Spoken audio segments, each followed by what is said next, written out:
اس خدمت میں بہت کچھ رکھا ہے اور ہمیں سکھایا بھی یہی گیا ہے کہ جتنے اکابرین ہیں آپ ان کی زندگی کو پڑھیں، انہیں اللہ رب العزت نے کسی نہ کسی کی خدمت کے ذریعے سے کوئی شرف عطا فرمایا۔ حضرت جنید بغدادی رضی اللہ عنہ، آپ کی قبر انور پہ جب میں گیا نا تو آپ کے سر انور اپنے پیر حضرت سری سکتی کے قدموں میں ہے۔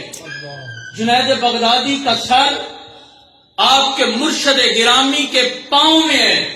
جب میں نے دیکھا تو میرے سامنے وہ واقعہ آ گیا کہ ایک سید زادے کی خدمت انہوں نے اس حوالے سے کی، جب یہ میدان میں پہنچے، پہلوان تھے نا پہلوانی کے لیے، تو سید زادے نے ان کے کندھوں پہ ہاتھ رکھ کے جملہ کہا تھا، جنید تو پہلوان ہے، میں کمزور ہوں لیکن ہوں حضور کا پتر۔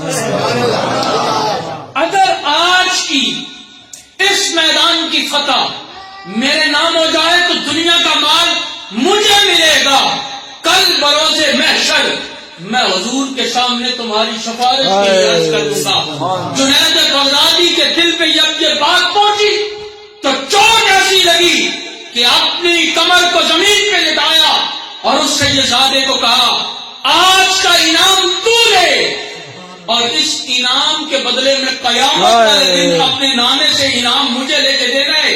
لیکن قیامت دور تھی، اللہ نے جنید بغدادی کو اسی کائنات میں اللہ نے اپنے برگزیدہ بندوں میں سے ایسا مقام عطا فرمایا کہ حضور غوث اعظم کے مرشدوں میں آپ کا نام شمار کرتا ہے۔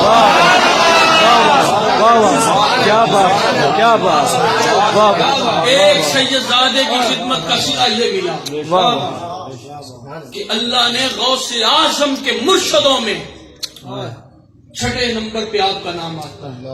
6 واسطوں کے بعد حضور غوث پاک حضرت جنید بغدادی کے مرید ہیں۔ اتنا بڑا مقام، پہلوان ہے، کوئی ریاضت نہیں، کوئی محنت ابھی نہیں کی، ایک سید کی دلجوئی کے لیے، ایک سید کی خدمت کے لیے اپنی کمر کو زمین پہ لگایا۔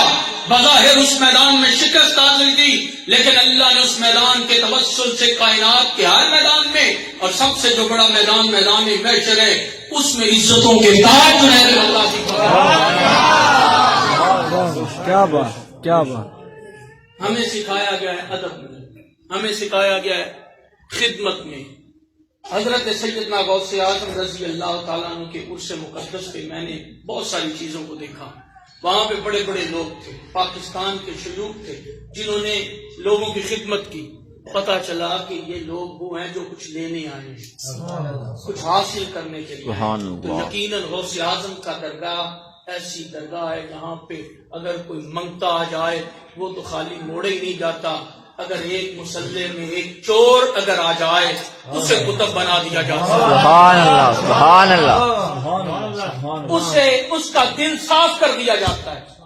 اور یہ حضور کی نسل، حضور کے خون کی برکت ہے۔ یہ سخی ہے، دین انہوں نے بچایا، دین میں خدمت ان لوگوں نے کی۔ آج جو میں ذکر کرنا چاہتا تھا، جس سے اپنی گفتگو کا آغاز کرنا چاہتا تھا، وہ تھی حضرت سیدنا صدیق اکبر رضی اللہ عنہ۔ قرآن مجید فرقان حمید کی جس آیت کریمہ کو میں نے انتخاب کیا اپنی گفتگو کے لیے، لفظ کل محبوب آپ فرما دیں، تمام اپنی امت کو، اپنے اصحاب سمیت اپنے آنے والے غلاموں کو آپ ارشاد فرما دیں کہ لوگ میری محبت میں مارے مارے، در بدر، بستر اٹھا کر، لوٹا اٹھا کر، مختلف طریقوں سے میری محبت کو تلاش کرتے ہیں۔ محبوب ان لوگوں کو بتا دیں یہ مارے مارے کا کام نہیں، در بدر ٹھوکرے کھانے کا کام نہیں۔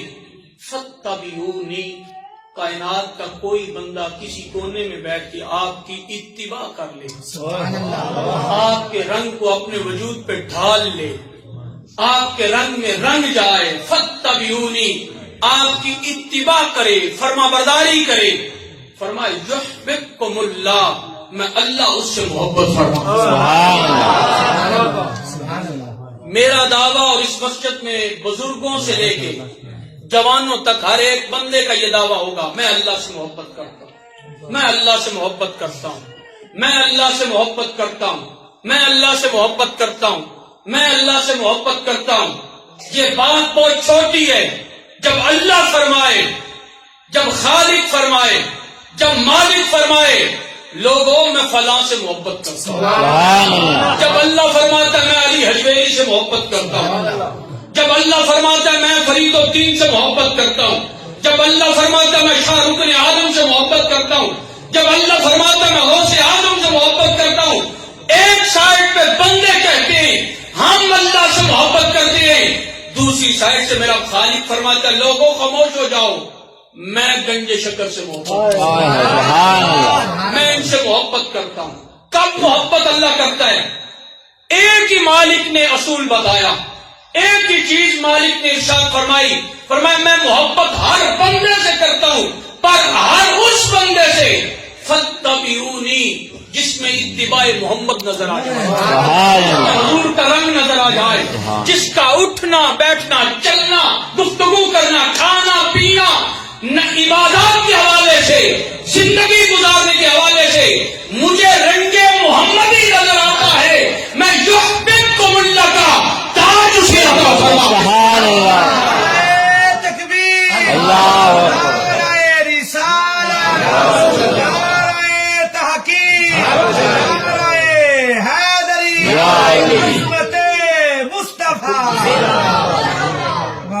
جس وجود میں رنگ محمدی نظر آتا ہے اللہ اس وجود سے محبت فرماتا ہے. اور اس کے بارے میں نے علماء نے امام محمد رضا نے خود رسالت باب روایت فرماتے ہیں خالق کا فرمان ہے، حدیث قدسی ہے کہ جس سے میں محبت کرتا ہوں رب فرماتا ہے میں اس کے ہاتھ بن جاتا. اللہ بندہ ہے بندہ ہے تو ہاتھ بنتا ہے، فرماتا ہے ہاتھ اس کے لیے طاقت میں اپنی عطا فرماتا، میں اس کی آنکھیں بن جاتا ہوں، میں اس کی زبان بن جاتا ہوں، میں اس کے کان بن جاتا ہوں، میں اس کے پاؤں بن جاتا ہوں.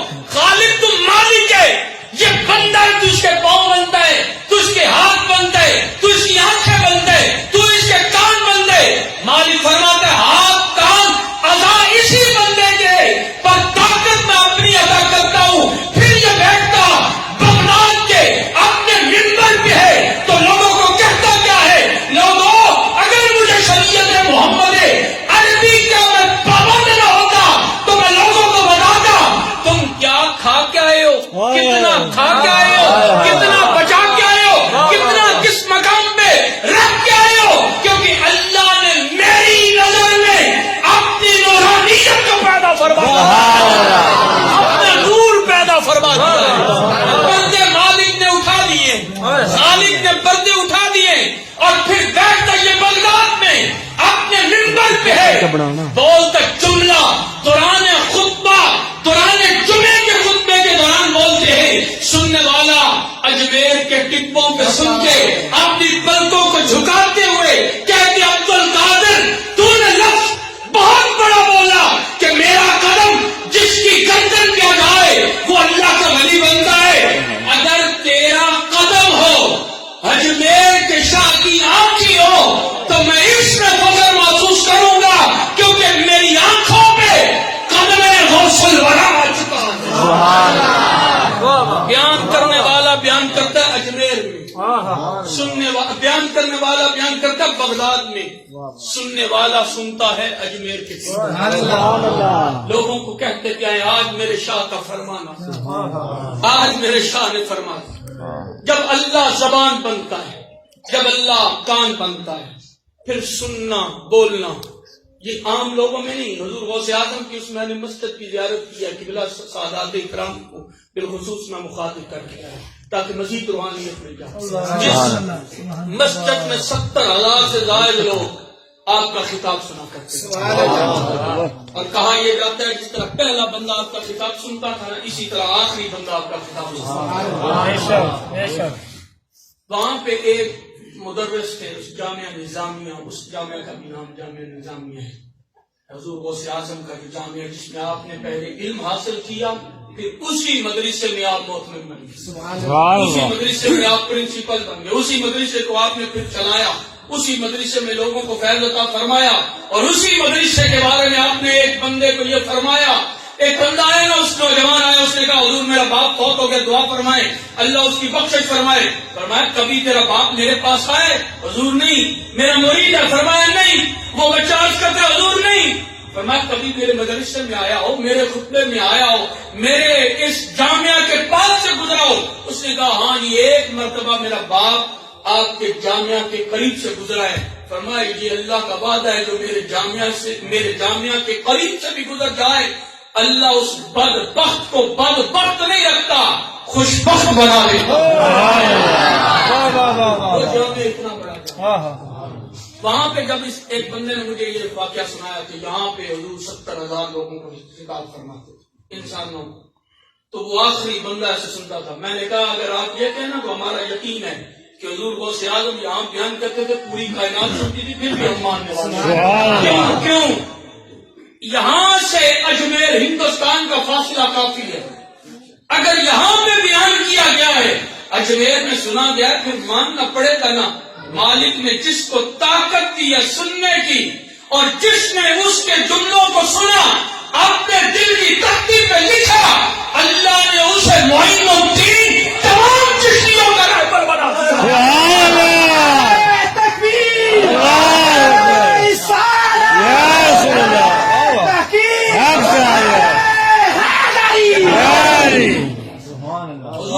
سیدنا صدیق اکبر کی بات آج پیچھے رہ جاتی ہے اور باتیں آگے آ جاتی ہیں۔ میں پہلے جو بات عرض کرنا چاہتا ہوں، سیدنا صدیق اکبر رضی اللہ، یہ حضور کے اصحاب میں سے کا بڑا مقام ہے۔ حضور کے کسی صحابی کی ذات کے حوالے سے جب آپ دیکھیں گے کہ حضور کے ساتھ اس کا کیسا تعلق ہے اور حضور کا اس صحابی کے ساتھ کیسا تعلق ہے، 1,24,000 اصحاب رسول کو پائیں، جب بندہ دیکھتا ہے نا تو لگتا ہے کسی اور صحابی سے حضور کو اتنی محبت نہیں تھی جتنی اس صحابی کے ساتھ۔ لیکن تمام اصحاب رسول میں سے سب سے زیادہ مقام، مرتبہ، عزت جناب سیدنا صدیق اکبر کی۔ حضرت سیدنا صدیق اکبر ہے، آقا علیہ الصلوۃ والسلام کی خدمت میں، اور جناب عمر بن خطاب سمیت سینکڑوں اصحاب رسول تشریف فرمائے۔ جہاد کے لیے مال چاہیے تھا، اصحاب رسول کو حضور نے خطاب فرمایا، وعظ فرمایا، نصیحت فرمائی، جہاد کی فضیلت بیان کر کے حضرت بلال حبشی سے حضور نے اعلان کروایا۔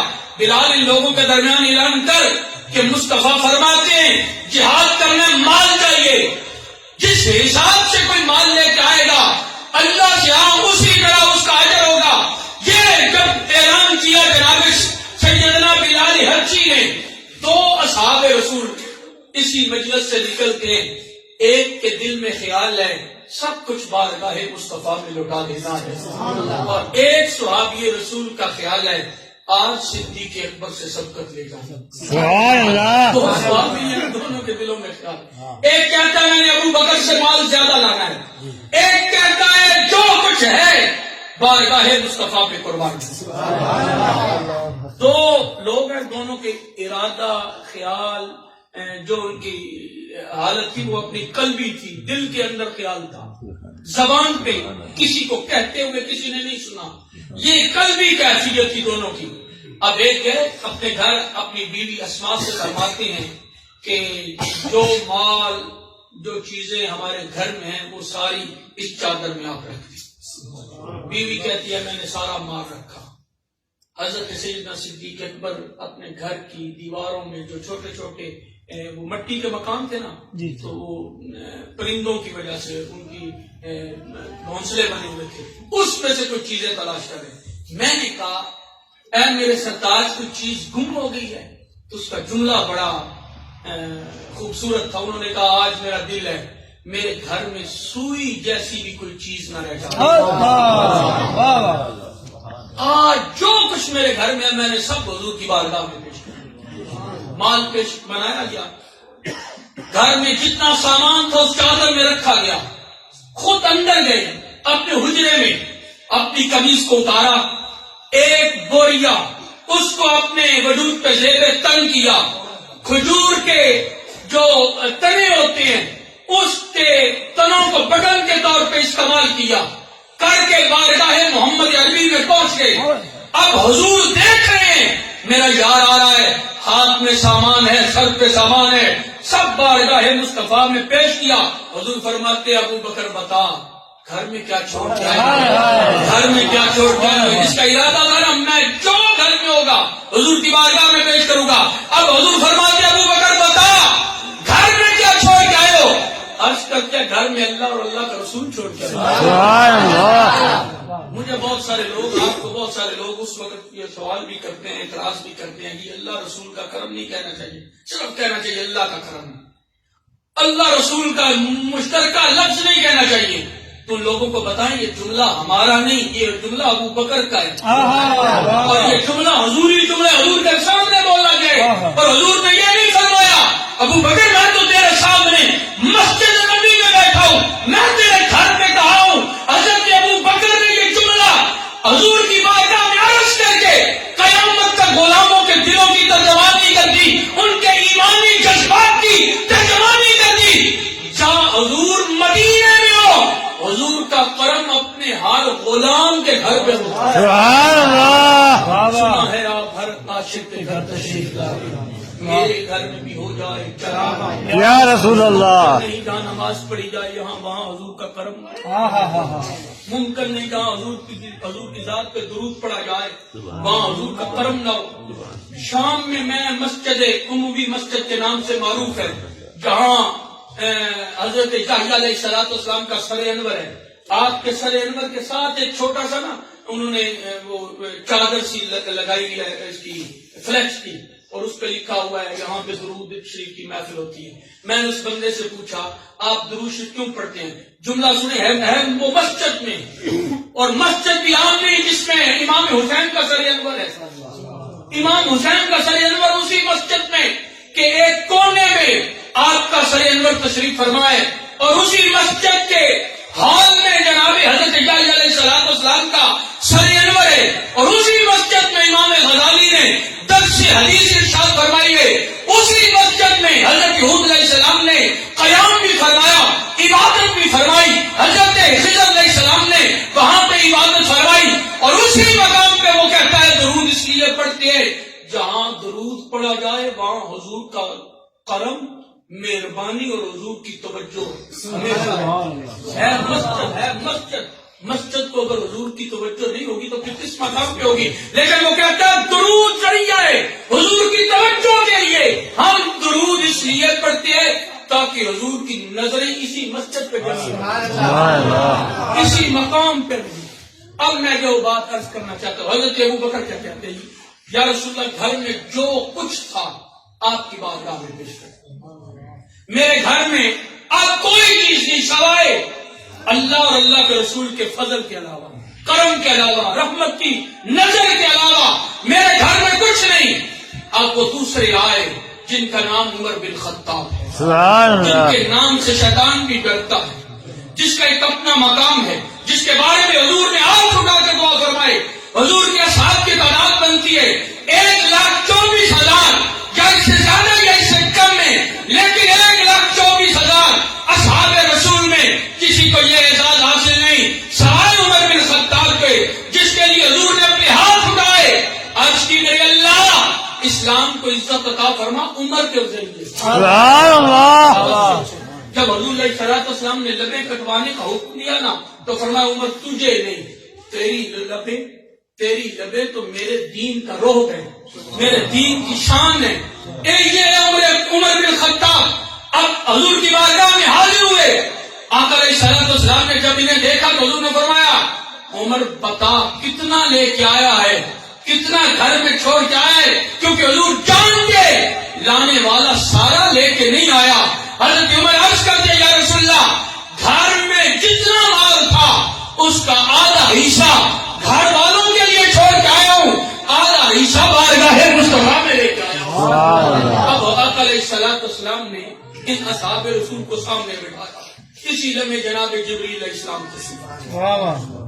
جناب جبریل علیہ السلام نے آ کے عرض کی یا رسول اللہ ایک مرتبہ اپنی نگاہ رحمت اٹھائیں, آسمان دنیا کا معائنہ فرمائیں. واہ کریم تیری نظر کا کیا کہنے, ایک نظر اٹھے تو لوگ تو آسمان دیکھتے ہیں, چاند دیکھتے ہیں, ستارے دیکھتے ہیں, حضور دیکھتے ہیں اس آسمان کے پیچھے اور اس آسمان کے پیچھے ساتوں آسمان اور اس سے آگے جو کچھ ہے مصطفیٰ ایک نظر میں دیکھ لیتے ہیں، ایک نظر میں دیکھتے ہیں۔ اب معاملہ کیا ہوا؟ انہوں نے کہا یا رسول اللہ آپ اپنی نظر اٹھائیں، آسمان دنیا کا منظر دیکھے۔ حضور نے نظر اٹھائی، سرکار نے تبسم فرمایا، آپ دیکھیں فاتبعونی، جو رنگ محمدی میں رنگتا ہے اس کو اللہ انعام کتنا عطا فرماتا ہے، اس کے درجات مالک کتنے بلند فرماتا ہے۔ اب حضور نے نگاہ اٹھائی، جب نگاہ اٹھائی سرکار نے تبسم فرمایا اور فرمایا کیا؟ اے ابو بکر تجھے مبارک ہو، رب نے تیرے لباس کو اس حد تک پسند فرمایا ہے کہ خالق نے فرشتوں کو کر دیا ہے آج وہ لباس پہنو جو میرے یار کے یار نے لباس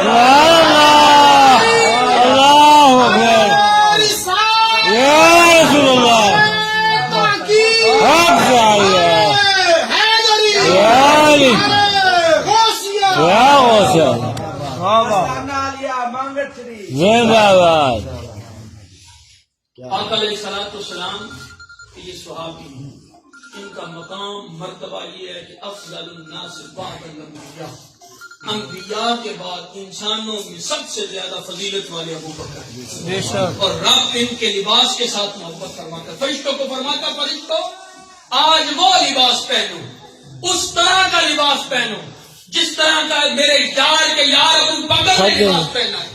میرے مالک معاملہ کیا ہے؟ فرمایا جب اس نے اپنے گھر میں کچھ نہیں چھوڑا تو کائنات کو بتانا ہے فاتبعونی، جو رنگ محمدی میں رکھتا ہے اللہ اس کو یحببکم اللہ کا جب تاج ادا کرتا ہے پھر اس کے صرف وجود کے ساتھ نہیں، رب اس کے وجود کے ساتھ لگنے والے لباس کو بھی پسند فرما دیتا ہے، اس کے کلام کو رب پسند فرماتا ہے۔ تیرے منہ سے نکلی بات وہ ہو کے رہی، جن کو کہا رات تو رات ہو کے رہی۔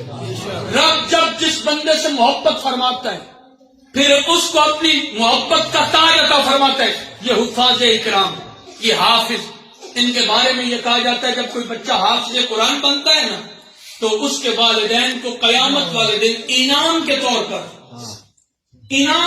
پر محشر کے میدان میں جہاں پہ کائنات بھر کے تمام انسان ہوں گے ان کے سامنے ایک نورانی تاج عطا کیا جائے گا جس تاج کی روشنی اس سورج سے کئی گنا زیادہ ہو۔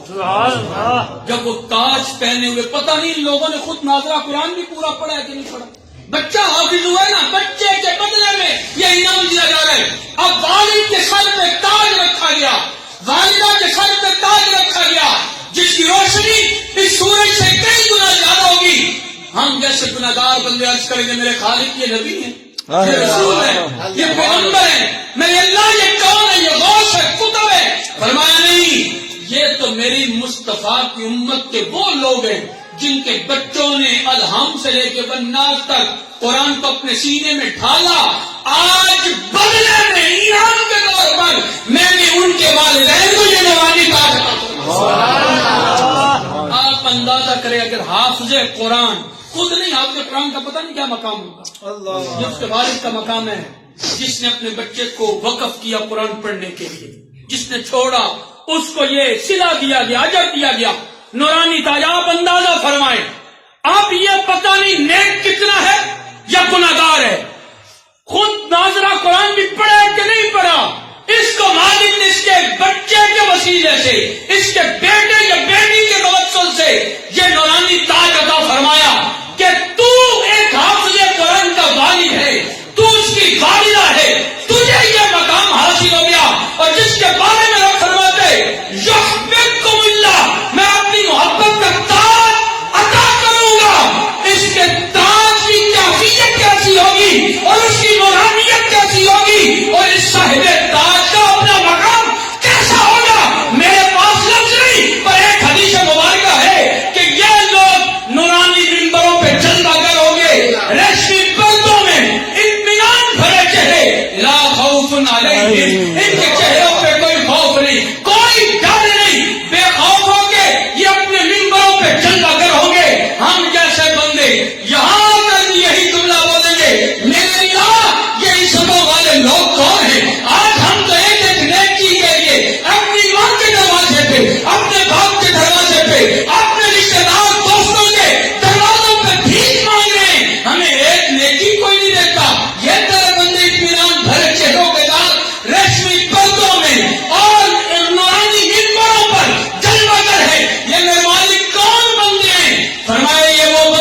سب تابعونی جنہوں نے اتباع محمد کو اپنے وجود پہ رکھا، آج اس نے بدلے میں یحببکم اللہ کے تاج کے ساتھ انہیں نورانی منبر بھی عطا فرما دیا۔ سبحان اللہ، نعرہ تکبیر، نعرہ رسالہ، نعرہ حیدری، آمد مصطفیٰ، مرحبا، تاجدار ختم نبوت، تاجدار ختم نبوت، آستانہ عالیہ مانگڑ شریف۔ اب ان کا مقام کیا ہے؟ ایک بندہ ہے، اس کو حکم ہو جائے گا یہ اس کے اعمال اس قابل نہیں یہ جنت جا سکے، پہلے جائے جو نمازیں روزے اور اعمال حسنہ میں سستی کی ہے اس کے لیے سزا کے لیے جہنم میں جائے۔ اب اس کو جہنم کی طرف جب فرشتے لے کے جا رہے ہوں گے، یہ نورانی منبروں والوں میں سے کوئی جس کی نگاہ پڑے گی اس گناہگار پر تو وہ فرمائیں گے فرشتوں کو، فرشتوں رک جاؤ، یہ بندہ وہ بندہ ہے جس نے دنیا میں جب مجھے پانی کی ضرورت تھی وضو کے لیے اس نے مجھے پانی دیا، میرے خالق اس نے میری خدمت کی۔ تمہاری فرماتے تو کیا چاہتا ہے؟ اب سنیں ان کا کام، جن کو اللہ اپنی محبت کا تاج عطا فرماتا ہے، ان کی اب پاور دیکھے، ان کی عزت دیکھے، ان کا مقام دیکھے، ان کا مرتبہ دیکھے۔ اللہ نے جو ان لوگوں کو عزت، مقام، شہرت عطا کی، اب وہ منظر دیکھے، یہ عرض کریں گے میرے مالک ہم جا رہے ہیں اپنی عبادت اور ریاضت جو تیری حضور پیش کی اس کے صدقے، اس کے توسل سے جنت میں اس اعلیٰ مقام پر اس نے ہمیں پانی دیا، اگر سستی ہو جاتی تو شاید یہ مقام ہمیں نہ ملتا۔ میرے اللہ اس نے ہماری خدمت کی زندگی میں ایک مرتبہ ہم چاہتے یہ ہیں جو جگہ جو تو نے ہمارے لیے جس کا انتخاب کیا ہے اسی مقام پہ یہ گناہگار بندہ پہنچائے تو ہم تیرا زیادہ شکر کرنے والے ہیں۔ اب مالک کیا کہتا ہے؟ مالک کہتا ہے تیری رضا یہی ہے یا اللہ یہی ہے؟ فرمایا اگر یہی رضا ہے یہ بندہ اسی مقام پر پہنچے گا جس مقام کا تمہارے ساتھ وعدہ کر لیا ہے۔ یہ بندہ ہے گناہگار پر تیری سفارش تیرے توسل سے ہم نے اس گناہگار کو جنت عطا فرمائی۔ یحببکم اللہ، اللہ جن لوگوں کو اپنی محبت کا تاج عطا کرتا ہے اس دنیا میں جب کوئی بے اولاد یا بے روزگار یا کوئی پریشان حال بندہ ان کے پاس پہنچتا ہے، میرے مرشد کریم حضرت مجدد الفسانی کا یہ جملہ ہے، آپ فرماتے ہیں اب گناہگار بندہ ہے جو دعا کے لیے آیا، اپنے گناہوں کی معافی کے لیے آیا ہے، اپنی دنیاوی ضروریات کے لیے آیا ہے، لیکن آیا اس بندے کے پاس ہے جس کے لیے دنیا کوئی چیز ہی نہیں، جس کے لیے صرف رب کی ذات ہے، جو فنا فی اللہ ہے، فنا فی الشیخ ہے، فنا فی الرسول ہے۔ ان لوگوں میں سے کسی کے پاس آیا ہے جسے اللہ نے اپنی محبت کا تاج عطا کیا۔ اب بندہ آ کے عرض کرتا ہے میرے مرشد کیا فرماتے ہیں؟ آپ فرماتے ہیں جب یہ بندہ اس بندے کے قریب پہنچتا ہے اپنی عرضی پیش کرتے تو مالک فرماتا ہے فرشتوں میرے نیک بندے کے قریب ہو جاؤ، اس کے منہ سے نکلنے والے جو پھول ہیں ان کو سمیٹو میری بارگاہ میں لے کے آؤ۔ جب یہ بندہ اس بندے کے حق میں دعا کرتا ہے فرشتے اس دعا کو اٹھاتے اللہ کے حضور پیش کرتے ہیں، میرا مالک یحببکم اللہ کے توسل سے گناہگار بندے کی دعا کو اپنی بارگاہ میں قبول اور اس کی دنیاوی خواہش کو رب پورا فرما دیتا ہے۔ اب وہ خواہش کتنی بڑی ہے؟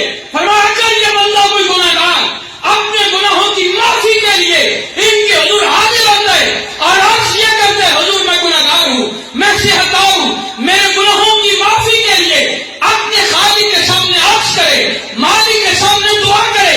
اب ان لوگوں کے ہاتھ اٹھتے ہیں یہ دعا کے لیے، جب ہاتھ اٹھتے ہیں فرشتے آ جاتے ہیں، یہ بندہ عرض کرتا میرے اللہ یہ بندہ گناہگار، یہ بندہ صحت اپنے گناہوں کی معافی کے لیے تیرے اور اپنے گناہوں کے درمیان مجھے بطور وسیلہ لایا ہے، میرے اللہ میں تیرے حضور عرض کرتا ہوں اس کے گناہ معاف فرما۔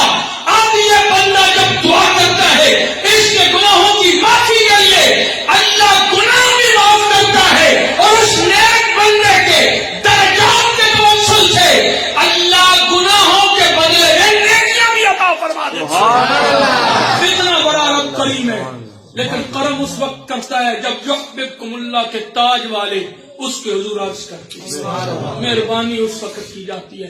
وہ بنی اسرائیل کا ایک بندہ تھا نا جی، گناہگار تھا، اور اس کا ایک گناہ یہ تھا کہ اس نے 100 کے قریب لوگوں کو قتل کیا ہوا تھا یا 100 قتل کر دیے تھے. وہ ایک بندے کے پاس جا رہا ہے کہ میں جا کے کوئی توبہ استغفار کوئی معافی کا سبب بنا لوں تاکہ اللہ رب العزت میری بخشش کر دے. وہ راستے میں مر گیا. فرشتے آ گئے جہنم میں اس کی روح کو لے کے جانے والے اور جنت میں لے کے جانے والے دونوں آ گئے. دونوں کے درمیان تکرار ہوا, گفتگو ہوئی. اللہ کے حضور ان کو وہ دونوں پیش ہو گئے. اللہ کے حضور عرض کرتے ہیں مالک یہ گناہگار ہے, سیاہکار ہے, قتل کیے, لہذا ایک قتل جو ہے وہ انسانیت کا قتل ہے, اس نے تو 100 قتل کیے. میرے خالق ہم اس کو جہنم میں لے کے جانا چاہتے ہیں. فرشتے جو جنت میں لے کے جانے والے تھے نا, انہوں نے اپنا موقف جب رب کے حضور پیش کیا تو انہوں نے کہا میرے خالق جا توبہ کے لیے رہا تھا. یہ 100 قتل تھے, تھا گناہگار لیکن توبہ کے لیے جا رہا تھا. اور تو فرماتا ہے جب کوئی بندہ توبہ کا ارادہ کر لے, نیت کر لے تو اس کے گناہ معاف کر دیتا ہے.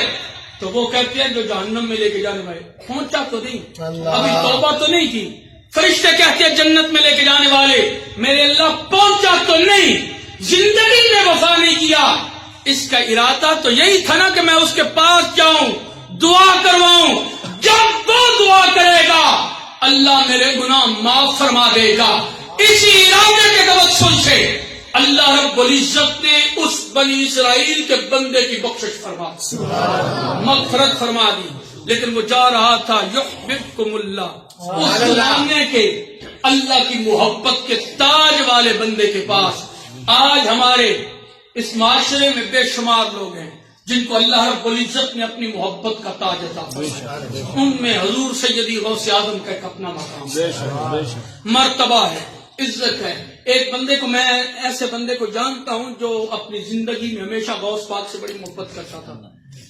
میری اپنی زندگی میں 3 سے 4 مرتبہ اس نے ایک جملہ وہ کہتا تھا کہ مجھے حضور غوث پاک سے بڑی عقیدت ہے. وقت نزاع, آخری وقت, جو حضور غوث پاک نے فرمایا نا میرا مرید کبھی بے ایمان ہو کے نہیں مرے گا, جب مرے گا حالت ایمان میں مرے گا. میرا مرید توبہ کے دائرے میں رہ کے مرے گا کہ اللہ اسے آخری لمحے میں توبہ کی توفیق عطا کرے. ازرو ایمان, میں نے غوث پاک کے ایک مرید کو دیکھا ہے اس زمانے میں, اپنے زمانے میں نا. حضور غوث پاک کا وہ ڈائریکٹ مرید تو نہیں ہے, آپ کے ہاتھ پہ بیعت تو نہیں ہے, لیکن عقیدت تھی نا, محبت تھی. اس محبت کے توسل سے آخری وقت اس کی زبان میں 3 مرتبہ یہ جملہ جاری ہوا, میرے مالک میری سچی توبہ, میرے خالق میری سچی توبہ, میرے اللہ میری سچی توبہ. تیسری مرتبہ یہ جملہ مکمل ہوا, جسم سے روح نکل گئی. مجھے یقین ہو گیا غوث پاک کا مرید کسی زمانے میں ہو, کسی علاقے میں ہو, اللہ نے غوث کی زبان کو ہمیشہ سچ فرمایا ہے, کیونکہ اس کی زبان میں ہمیشہ سچ نکلا ہے. جب یہ بچہ تھا اس کی زبان میں جھوٹ نہیں آیا. آپ تو وہ غوثیت کے اس مقام پہ ہے کہ جسے اللہ نے قطب الرقاب کا درجہ سبحان اللہ. اب اس کی زبان سے جو بات نکلی, تیرے منہ سے نکلی بات وہ ہو کے رہی. زمانہ کوئی ہو, عقیدت مند کسی علاقے کا ہو, کوئی زبان سے تعلق رکھنے والا ہو, کسی اور نسب سے تعلق رکھنے والا ہو, لیکن اس کے سینے میں اگر غوث ولی کی محبت ہے تو اللہ نے آخری لمحے میں غوث اعظم کے جملے کو سچ کر فرمایا اور اس کو اس محبت کے بدلے میں توبہ کی توفیق عطا فرمایا. توبہ کی توفیق عطا فرمائیے.